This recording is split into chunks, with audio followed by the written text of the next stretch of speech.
कांग्रेस छोड़ने के बाद गुलाम नबी आज़ाद ने आज चुप्पी तोड़ दी है।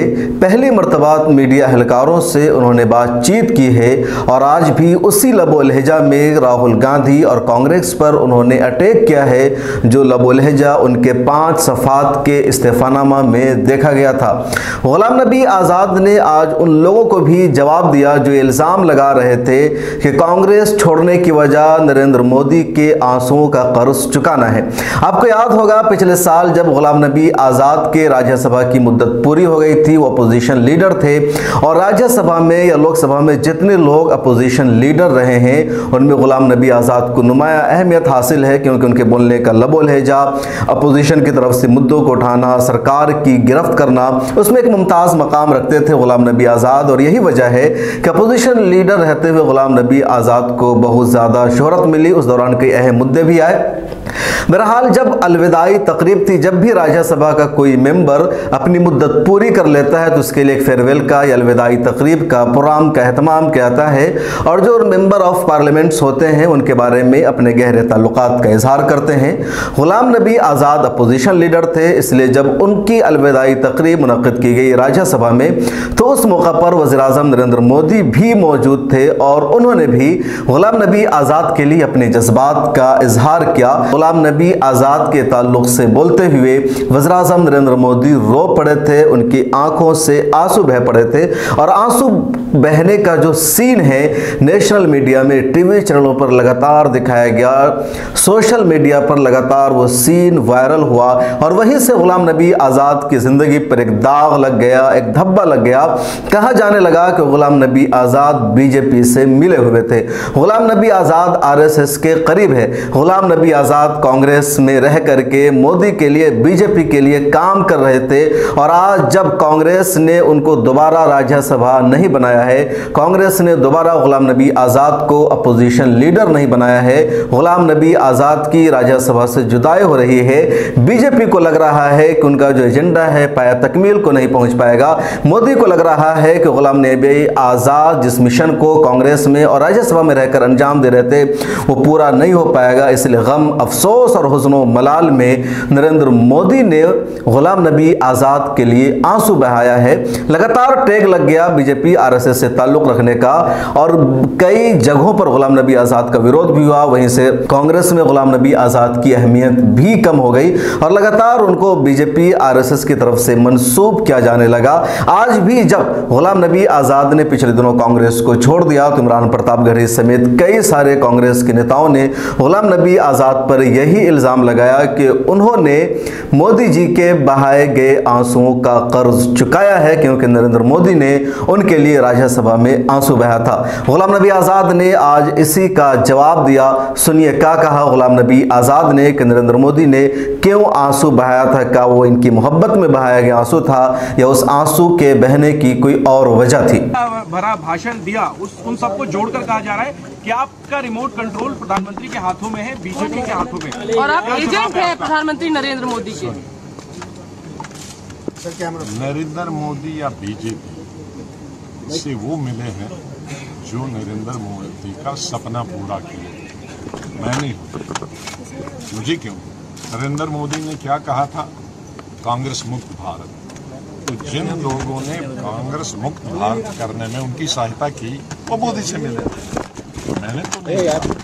और जो लोग स्पीच करके पूरे हाउस में, लोकसभा में, पूरी दुनिया के सामने स्पीच करने के बाद उनसे गले मिलते हैं और कहते हैं हमें कुछ नहीं है तुम्हारे मुताबिक, हमारा दिल साफ है, वो मिले हैं कि मैं मिला हूं है? और दूसरा, हमारी लोग में तो ज्यादा पढ़े लिखे नहीं है पार्टी में, और बेचारे बच्चे जो आते हैं और जो ये डीएनए करता है वो खुद कांग्रेस पार्टी के मेंबर तक नहीं, उन ब्लॉक में रहे, डिस्ट्रिक्ट, ये स्टोरी प्लांट करने के लिए ही वो यहाँ तक पहुंचे हैं, मिनिस्टर भी पहुंचे, राज्यसभा में पहुंचे। उनका पार्टी का डीएनए क्या है किसी को मालूम नहीं, किस स्टेट से है वो मालूम नहीं है, किस डिस्ट्रिक्ट से है ये मालूम नहीं। पहले तो अपना वो डीएनए चेक कराएं, वो कहाँ के हैं, किस पार्टी के हैं। वो तो फ्रीलांसर थे कुछ साल पहले, 96, 98 गवर्नमेंट में वो किस गवर्नमेंट के लिए काम कर रहे थे एज मुलाजम, हमारी गवर्नमेंट नहीं थी। किसकी मुलाजिम थे वो, तो उनका डीएनए चेक करें कि किस किस पार्टी में उनका डीएनए रहा। सर सामने जो हाउस में बैठकर बीजेपी को स्लिपें भेजता था और एज लीडर अपोजिशन में पहली स्लिप से देखता था, उनकी स्लिपें उसको आती थी, इनकी स्लिपें उसको जाती थी। दिन में तकरीबन 100 स्लिपों का उनके बीच में एक्सचेंज होता था। वो हमारा डीएनए चेंज कर। सबसे ज्यादा अफसोस तो यही है कि आउटसाइडर जिनको कांग्रेस का कोई अता पता नहीं है, जो चापलूसी करके या ट्वीट करने के लिए उनको पद मिले हैं, वो आरोप लगाएं तो हमें बहुत आजाद सुनो, बोलने दीजिए भैया, आप भी तो कर सकते हो ये चीजें, तो सबके लिए बोलिए सर। तो वो हम पर आरोप लगाएं सामने कैमरास हैं। हाँ। और सब कोई दूसरा कांग्रेसी जिसने हमारे साथ काम किया है तो खासा ट्राइपॉड लगा, तो इसलिए। और मैं ये कह रहा था कि आप पढ़े लिखे लोग हैं, आपने मोदी साहब की एक स्पीच देखी, और अगर किसी को इतना अनपढ़ और जाहिल है कि उस स्पीच की कंटेंट्स पढ़े, जो स्पीच मोदी साहब ने की, उसने मेरे लिए नहीं लोया कि गुलाम नबी जाएगा हाउस से तो मेरा खाना हजम नहीं होगा। उसने एक घटना के बारे में बात की। शुक्र करिए, मैं मोदी साहब को समझता था बड़ा क्रूड आदमी है, शादी नहीं की है, बच्चे नहीं है, बीवी है, तो इसको कोई परवाह नहीं होगा। लेकिन कम से कम इंसानियत तो उसने दिखाई। जब मैं चीफ मिनिस्टर था कश्मीर में, और गुजरात की टूरिस्ट बस पे गाड़ी के अंदर, नॉर्मली गाड़ी के बाहर लगता है ग्रेनेड, शीशा खुला था तो ग्रेनेड गाड़ी के अंदर बस्ट हुआ, तो लोग ऑन स्पॉट मर गए, किसी टांग नहीं थी, किसी की यहाँ नहीं थी, जख्मी हो गए।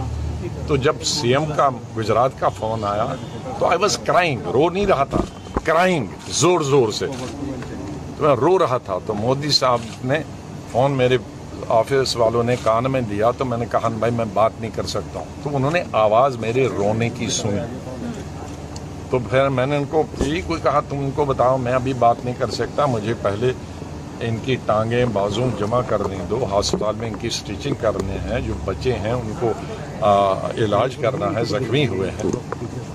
फिर दिन भर वो किया, फिर सीएम दिन भर फोन करते थे, कितने मरे, कितने जख्मी होंगे, कैसे भेज रहे हो। पीएम से मैंने जब फोन किया कि मुझे 2 जहाज चाहिए, एक में जख्मी भेजने हैं और एक में मुझे जिंदा ये लाशें भेजनी। जब मैं 4 बजे फिर उनको सियाफ करने गया जहाज में, तो लोगों ने फिर रोना, मेरी टांगें, नाराजगी नहीं दिखाई ना। किसी बच्चों ने कहा मेरे बाप दे दो, पिताजी दे दो, किसी ने कहा मेरे पति दे दो या बीवी दे दो। तो मैं फिर फूट के रोया, जो किसी की टेलीविजन ने दिखाया भी।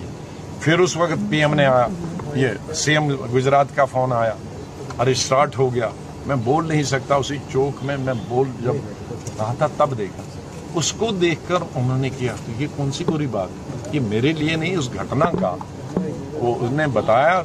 मैंने कल दोबारा सुनी स्पीच, उसमें कहा कि जैसे इनके परिवार का कोई आदमी गुजर गया, तो वो उस घटना पर रो रहा था।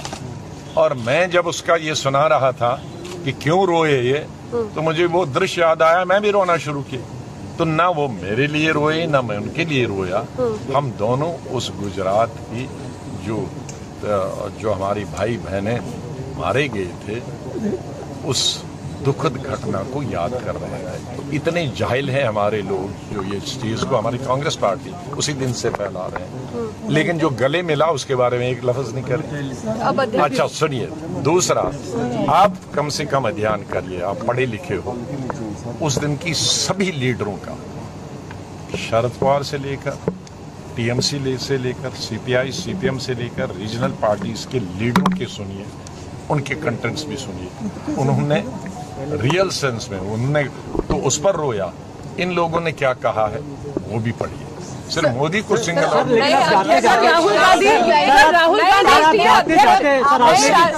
गांधी कह दिया कि अरे सुनो जी, असली मोदी सब बहाना।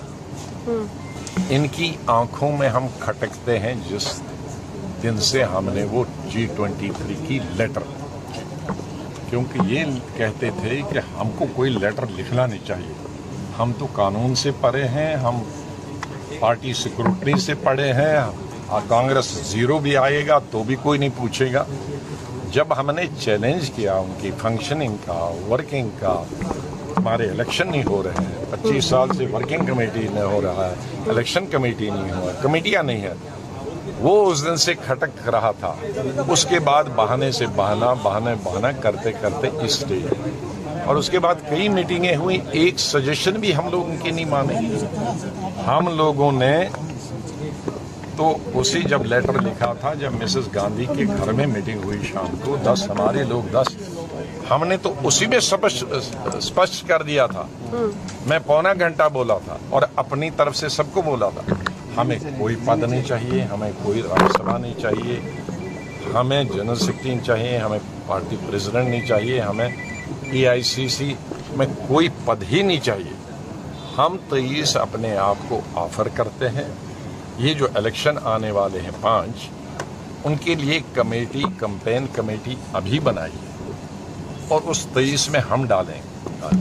तो आप कैंपेन कमेटी बनाते हो तब जब इलेक्शन खत्म हो गया होता है। हम अभी 5 महीने हैं, हमें आज बनाइए कैंपेन कमेटी का मेंबर, हम 23 और बाकी, हम 23 वाले खुद अपनी कैंपेन खुद करेंगे। कोई टिकट कांग्रेस का नहीं लेंगे, न जहाज का, न ट्रेन एकोमोडेशन का नहीं लेंगे, प्रेस कॉन्फ्रेंस का नहीं लेंगे, हम मुफ्त अपने आप को डेलीगेट करते हैं। ये कौन सा गुना? ये हमने कांग्रेस बनाने के लिए ऑफर किया था कि मोदी को बनाने के लिए? वो नतीजा ये हुआ, वो कैंपेन कमेटी तो उस वक्त बनाने का, मैं इंदिरा गांधी के जमाने से स्टार कैंपेनर हूँ, 20 साल पहले तक उसको स्टार। गुलाम नबी आज़ाद ने तकरीबन 40-45 मिनट तक आज सहाफ़ियों से बातचीत की, हर सवाल का जवाब दिया, मीडिया वालों की भीड़ भी थी। उसमें उन्होंने इस वाक़े का भी जिक्र किया कि राहुल गांधी नरेंद्र मोदी पर पर्सनल अटैक करते हैं, जिसको मैं सही नहीं मानता हूं। उन्होंने मिसाल दी कि इंदिरा गांधी की मुलाकात होती थी उस वक्त के अपोजिशन लीडर अटल बिहारी वाजपेयी से, या फिर सोनिया गांधी की बातचीत होती थी अटल बिहारी वाजपेयी से, लबो लहजा शरीफाना और महज़ब हुआ करता था, पर्सनल अटैक नहीं होता था। लेकिन आज राहुल गांधी नरेंद्र मोदी पर पर्सनल अटैक करते हैं और कहते हैं प्रधानमंत्री चोर है। इस जुमले की सताइश नहीं की जा सकती।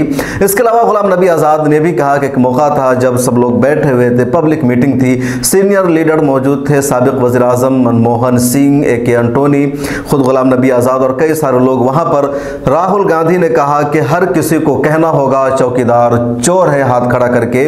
उनका कहना है कि लबो लहजा बड़ा अजीब सा लगा, कितने सारे senior leaders, former prime minister, इन सबको राहुल गांधी ऐसा कैसे कह सकते हैं? इस जुबान में, इस लैंग्वेज में कैसे इनसे बातचीत कर सकते हैं? गुलाम नबी आज़ाद का सारा फोकस इसी बात पर है कि राहुल गांधी सीनियर लीडरों की इज्जत नहीं करते हैं, ताज़ीम नहीं करते हैं, वक़ार के साथ बातचीत नहीं करते हैं।